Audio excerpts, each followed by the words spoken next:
അന്ന് കണ്ട ആ വീഡിയോ എന്ന് പറഞ്ഞാൽ ഞാനും എൻ്റെ സുഹൃത്തുക്കളുമാണ്.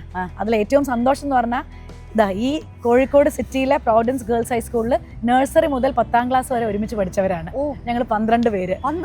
10ാം ക്ലാസ് കഴിഞ്ഞ് പല വഴിക്ക് പിരിഞ്ഞെങ്കിലും 2012 കാലഘട്ടത്തിൽ ഒരു ഗെറ്റ് ടുഗദർ നടത്തി.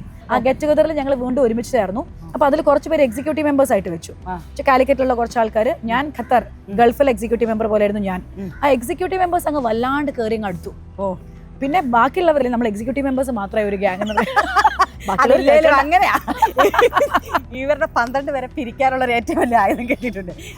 അപ്പൊ അതിലെ നിങ്ങളൊക്കെ ആരാ? ഞങ്ങളൊക്കെ ഡാൻസേഴ്സ് ഞങ്ങളൊക്കെ എക്സിക്യൂട്ടീവ്സ് എന്ന് പറഞ്ഞ് അങ്ങനെയാണ് ഒരുമിച്ചായത്. പക്ഷെ ഒരുമിച്ചായപ്പോഴാണ് അണ്ടർ ദ സൺ നമുക്ക് എന്തും സംസാരിക്കാം. മാത്രമല്ല ഇപ്പം വിട്ട് നമ്മൾ നിൽക്കുമ്പോഴേ എൻ്റെ ജീവിതം തന്നെയാണ് അവരുടെ മേലെ, എൻ്റെ പ്രശ്നങ്ങൾ തന്നെയാണ് അവരുടെയും പ്രശ്നങ്ങൾ നമ്മൾ അറിയുന്നില്ല. ഞങ്ങൾ ഒരുമിച്ച് വരുമ്പോൾ നമ്മുടെയൊക്കെ പ്രശ്നങ്ങൾ സെയിമാ.